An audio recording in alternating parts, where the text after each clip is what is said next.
Howdy, it's me, David Michael Bennett, from the robot band Steam Powered Giraffe. And as you probably already know, because I do a lot of these videos, I play the spine from the robot band Steam Powered... Well, you get the idea. Anywho, I'm here in the living room where I live with my roommates. Well, there's bedrooms too, but the house that I rent with my roommates. And I'm here to tell you about the band's upcoming July 26th show in Jefferson, Iowa, at the Wild Rose Casino and Hotel. The band has another show this month in July. Our Seattle show, 2 Seattle shows, went over swimmingly, both sold out, so thank you very much. This Jefferson, Iowa show, that's Saturday, July 26th, isn't quite sold out, though, yet. It is only one show, but it has a lot more seats.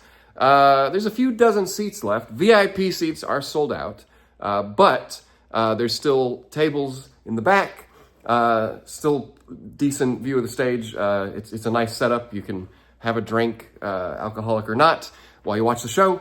And the tickets are decently priced. It's in a casino, the Wild Rose Casino and Hotel, out in Jefferson, Iowa. So that's about an hour or so from Des Moines Airport, and we hope you all come out if you're in the area. I hear some people are driving 10 hours because it's the closest we're coming, and yes, probably.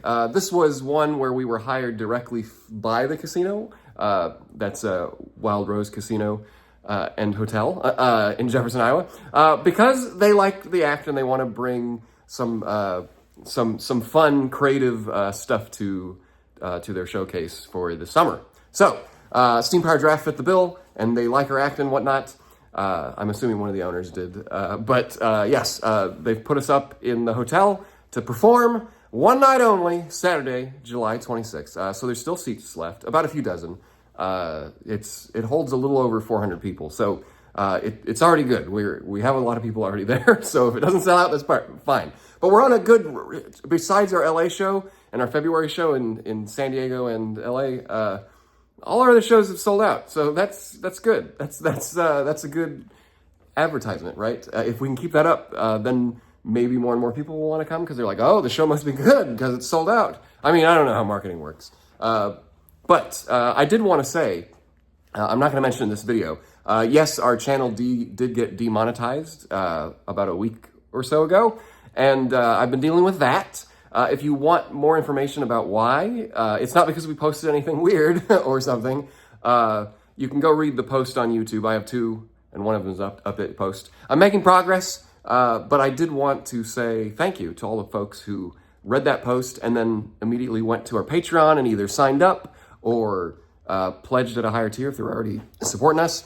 We got some donations. We got some more merch sales, a few dozens of those transactions over the last few weeks. That really helps a lot. And some people said they're going to come to our show because they read about that. So thank you. I know times are hard anyways. And we weren't asking for a handout or something, and that wasn't the point of the post. But we didn't want to let people know why our channel was suddenly demonetized. And yeah, if you see ads and stuff now, it's in the process. So there's 2 fronts in there. If you really care to know details, read that post. I go into as much details as is interestingly possible, I suppose. But anyways, that's all I'll say about that. But thank you.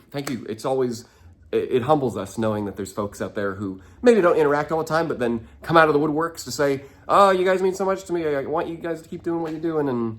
And that sucks about YouTube. So thank you. That means a lot. Cause not that we're in a bubble. We go to shows and we see folks enjoying it, dressing up like us and their original characters and shaking our hands at the end of the shows for the VIP folks. So yes, we know there's love out there for the act.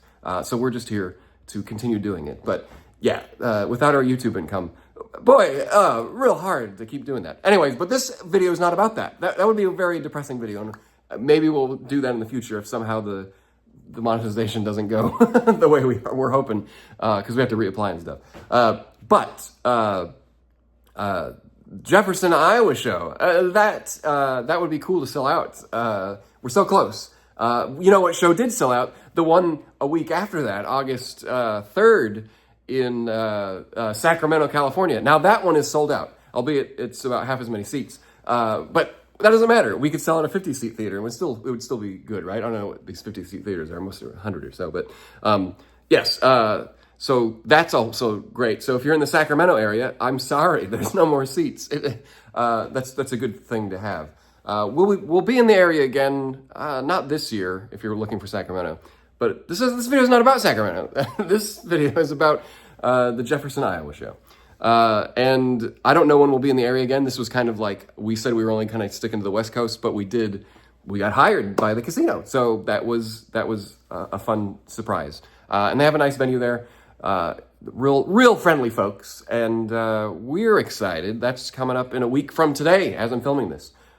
So yes, enjoy. And for those of you looking on the horizon, when we're coming to the East Coast, I know we've just been teasing it and we haven't said where. That's all still in the works. The earliest shows that we would probably be announcing for the East Coast would be in March, I believe. And that's going to take care of some of those places that the most popular stuff. We're obviously picking areas that are safe to travel to, for various and sundry reasons,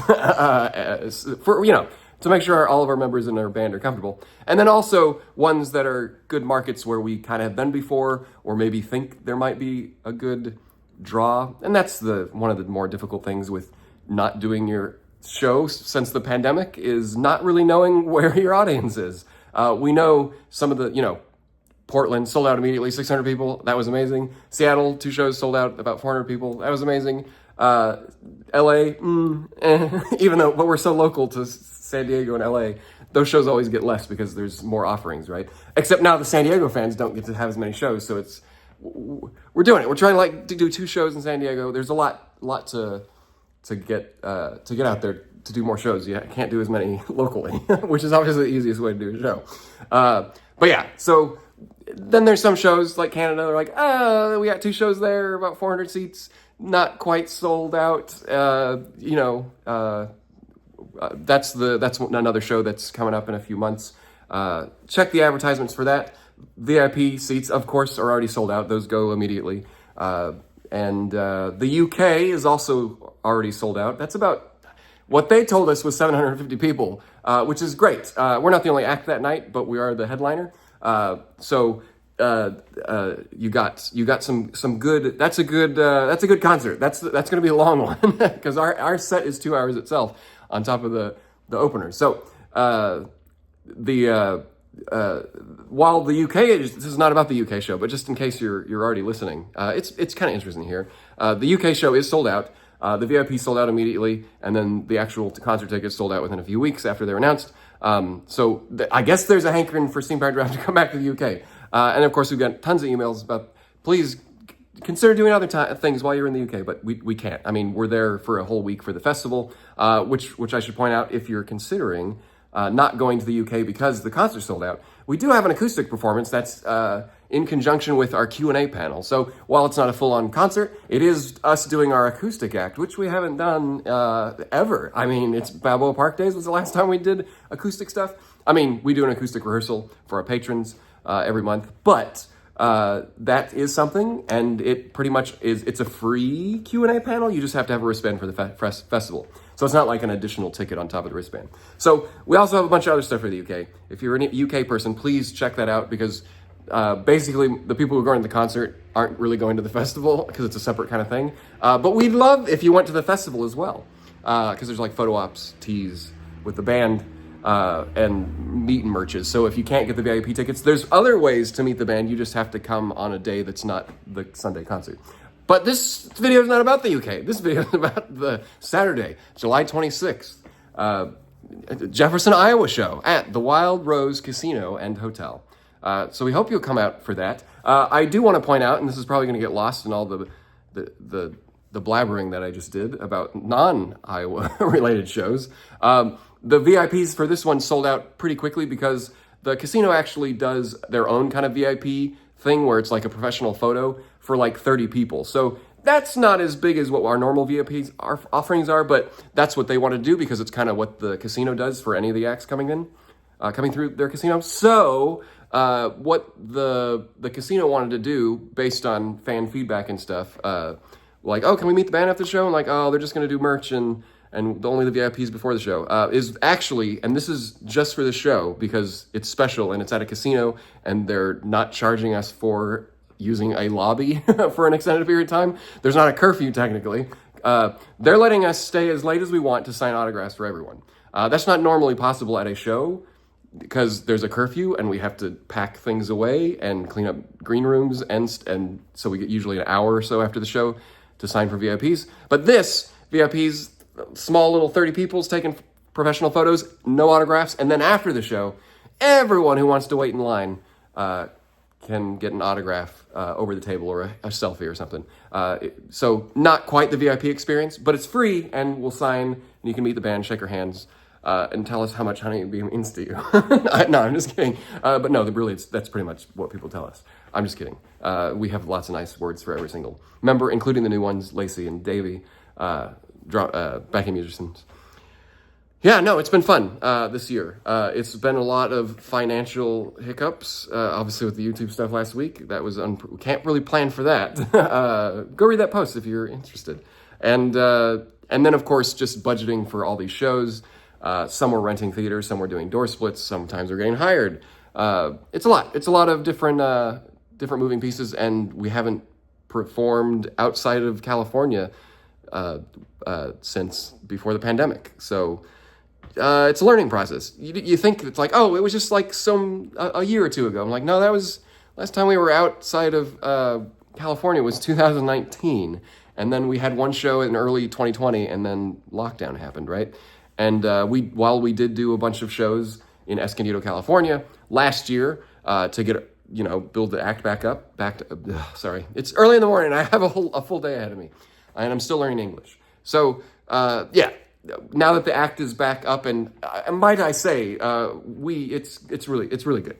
I think even between like two shows, vastly different shows, same set. Who knows where the improv will go? It's very loosely structured, and then sometimes the bits just go off the rails. And somehow we've added so much songs into that 2-hour show, because usually we had less, like 7 songs, 8 songs, more talking, and only an hour and a half. Now the show is 2 hours long, and we have 13 songs that we play. And somehow, even with bits, we're able to get in that window. And I think we owe that to having so many shows. We're getting very good at it, even though some shows are probably going to be longer than others as far as talking goes. But that's kind of the act. Come for the music and stay for the robot banter. You never know what we're going to say. It's all family friendly, but we do get wacky on stage. It's that sort of show. And then, of course, we'll play Honeybee in brass goggles, and you'll clap. There's other songs, but those are the ones that everyone likes. You like my self-depreciating humor? No, but in all seriousness, we've seen nothing but love from the whole set so far. People seem to like this one. It's a nice blending of old stuff and new stuff. And while we can't play everyone's favorites, obviously Honeybee's in there. That's a shoo-in. And every band member gets to sing about 3 or 4 songs, as a lead singer. So it's a nice balance. If you like Zero, you're going to get plenty of Zero songs. If you like Rabbit, you'll get plenty of Rabbit songs. And if you like Spine, you'll get a few songs too. And of course, there's plenty of guitar solos, including a guitar solo for Lacey Johnson. Oh no, she has several guitar solos on top of Bunny's guitar solo. I don't want to spoil the set. If you're really interested, you could probably look it up online. But it's jam-packed with shining the spotlight on our backing musicians as well. It's a lot of fun. We have a lot of fun on stage. You got the Walther workers too, Chelsea and Camille, who operate the merch table and stuff, but also are dancing on stage to some songs, and that's always nice to have those extra characters on stage. And they do some bits with us as well, bits in between, comedic stuff. And then we also have Gabby Gonzalez, who's also a Walter worker, who does manage, basically does all the behind-the-scenes stuff, does some makeup for our backup musicians, as well as, I say backing musicians, as well as manages the line for the VIP. And on top of that, because she happens to do drag performances, she also is on stage reprising her role from one of my music videos. I don't want to spoil that, but you can probably guess if you've seen any of our more recent stuff. Because obviously we're playing the stuff that people, that resonates well on a YouTube, because then people will be like, oh yeah, I saw this on YouTube. So I think we have a pretty good set this year. We've thought long and hard about it. The only thing we've changed so much so far is like the position of things, like maybe move this one here to keep the energy kind of like, fast and slow, and seeing how it all works out. Okay, this one's a longer video than I anticipated, but come out to our Saturday, July 26th, Jefferson, Iowa show at the Wild Rose Casino and Hotel. You should have a fun time. We've never, have we performed? We have technically performed at a casino before, I think Viejas, in the San Diego County area, years and years ago when we were still busking, before we had plugged in stuff, I think. And it was just for like a fundraiser. But beyond that, this is the first time the band is playing a casino. So that's really special. And we're so happy that the Wild Rose reached out to us and wanted us to do our show at their theater. That's great. Okay, that's enough talking from me. You'll probably hear from me again. Why don't I do these videos in makeup? Well, we're in makeup a lot these days. But also, I noticed this is a little more personable. And last year we did a lot of robots advertising the shows, quick videos. And I didn't get too much response from those. These seem to get better responses for whatever reason. I don't know. We're just trying to see the algorithms like, okay, well, we need to let people know about our shows. And when you look at our social media, like if you're on our end, no one can see some of these posts. Every once in a while, we post a video or a question and bam, you get tons of eyes on it. And I guess that's just because something like Facebook or Instagram can't really make money off of your post advertising your show. So they're just like, yeah, we're not showing that to your followers. And that's the sad part, you know? We have an issue with the UK events too. Like they're noticing the same thing. They're like, how? And then, but sometimes there'll be a show and everyone knows about it. And it's just eyes. And we constantly get people saying, I didn't know you had a show here. And it's not for lack of trying. We post 6 days a week on our social media, but it's very hard to cut through the algorithm. So thank you for those of you who go out of your way to kind of look and see what we're up to. That's why we keep posting these videos. I know they overtake us. The videos you signed up for this YouTube channel for, music videos, which we are working on, but you'll have to excuse our delay in anything new because of all the shows. They're like a week apart sometimes, and while we are making progress on recording and stuff, there's a lot of other things that go on behind the scenes in between shows that takes up a lot of our time. But you should be happy with new music in the future. So I don't want to get your hopes up.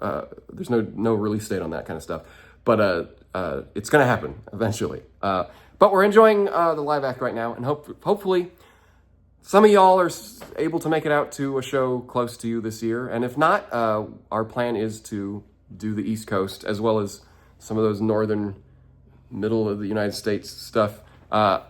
We also get a lot of international, like when you come into Australia, Spain, other parts of Canada, and we have to be invited to that kind of stuff. We can't just go and put on a show ourselves. I'm sure if you looked into it on Google yourself, yeah, a band has to kind of be invited to some of these things. Not necessarily we need a visa or anything. Sometimes we do, even if we're not getting paid, like for a festival.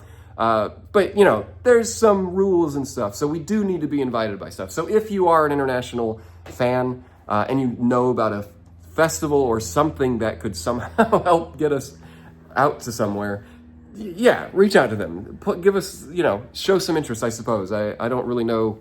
I don't know how you do that at this day and age. But that's basically what we need is something like the Asylum Steampunk Festival to reach out to us and want us as their headliner or even not a headliner. And if it works out, monetarily wise between both parties, then it's like, okay, cool. You're a nonprofit. We can do this and we'll cover the flights and selling merch. Yeah, it'll help. That's why we haven't done too many international stuff. We're pretty small. I don't know if you looked at if you've seen our stuff before, but yes, we do have, Honeybee's pretty popular, right? But beyond that, like everything else is a little lower down. So we're still small time. But we couldn't be prouder of having a fan base that's so supportive when times are tough, especially when the world's so. So just because people mention it, I'm really rambling on this video now. But maybe people like that. Maybe that, because there's no script. I had to memorize those dates, and I stuttered over them.